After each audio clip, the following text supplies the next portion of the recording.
लेकिन काम जो है काम के तरीके से होंगे। जी, तो चलिए आपका कहना है कि सरल सहज लेकिन काम काम के तरीके से होगा, यानी अनुशासन भी वहां पर देखने को मिलेगा।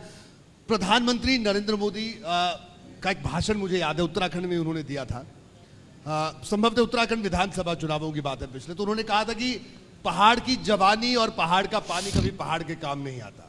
जाहिर सी बात है, जब आदमी जवान हो, पहाड़ का आदमी तो मैदानों में जाएगा, काम करने, मेहनत करेगा, नौकरी करेगा, और जब रिटायरमेंट की उम्र होगी तो पहाड़ों में वापस आएगा। और पानी की भी यही स्थिति है।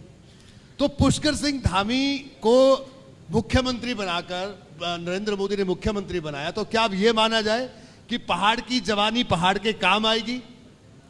देखिए, निश्चित रूप से प्रधानमंत्री जी कर्मयोगी हैं और उत्तराखंड को वो इतना जानते हैं कि यहाँ की एक एक समस्या, यहाँ की एक एक परेशानी, चाहे जवानी हो, चाहे यहाँ का पहाड़ का पानी हो, उनसे क्या क्या हो सकता है।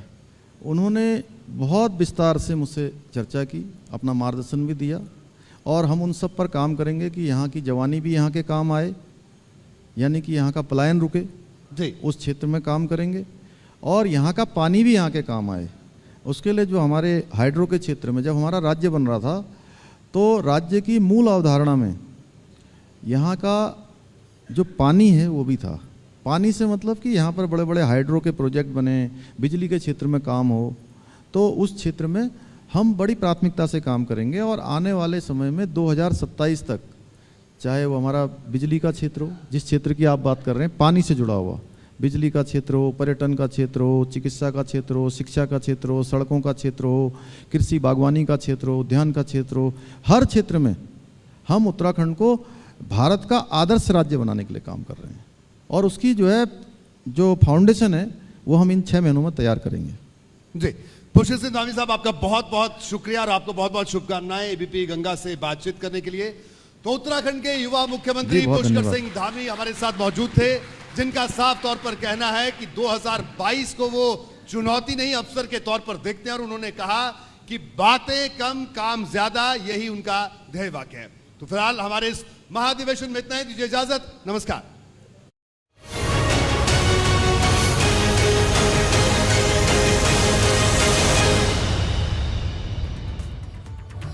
तो एबीपी गंगा के महाधिवेशन में सीएम पुष्कर सिंह धामी का बयान। आपको बता दें इस वक्त की बड़ी खबर, महाधिवेशन में सीएम पुष्कर सिंह धामी ने कहा 10 से 12 अधिकारी जनता की सुनवाई करेंगे, बातें कम होंगी लेकिन काम ज्यादा होंगे, जो कहेंगे वो करके दिखाएंगे, वो डिलीवर करेंगे, बड़ी बड़ी घोषणाएं नहीं करेंगे लेकिन चीजों का समाधान जरूर करेंगे। इसके साथ साथ सीएम पुष्कर सिंह धामी ने एक बड़ी बात यहां पर यह भी कही, आरटीपीसीआर रिपोर्ट की अनिवार्यता को वो खत्म करने जा रहे हैं, यानी जो भी उत्तराखंड में आने के लिए आरटीपीसीआर की अनिवार्यता थी वो खत्म होगी। जिन लोगों को 2 डोज लग गई हैं उन्हें बेरोक टोक आने की इजाजत होगी। तो कई बड़ी बातें महाधिवेशन में सीएम पुष्कर सिंह धामी ने कही। इसके साथ साथ प्रधानमंत्री मोदी का धन्यवाद भी किया। तो ईमानदारी के साथ उत्तराखंड को आगे बढ़ाना है, यह कहा सीएम पुष्कर सिंह धामी ने। मोदी सरकार में लगातार विकास कार्य हो रहे हैं।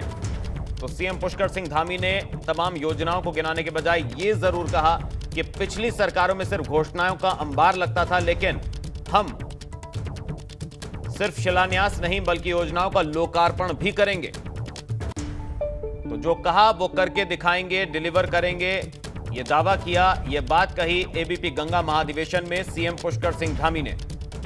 उन्होंने कहा पिछली सरकारों में सिर्फ घोषणाएं होती थी, लेकिन हम शिलान्यास के साथ साथ लोकार्पण करने में यकीन रखते हैं। मोदी सरकार में लगातार विकास कार्य हो रहे हैं, सीएम पुष्कर सिंह धामी का बयान।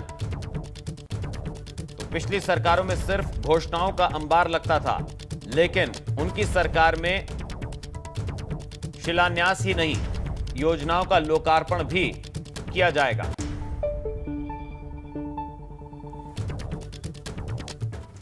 और एक छोटा सा ब्रेक यहां पर लेंगे, ब्रेक के उस पार भी खबरों का सिलसिला जारी रहेगा। आप रहिए एबीपी गंगा के साथ। एबीपी गंगा, खबर आपकी, जुबान आपकी।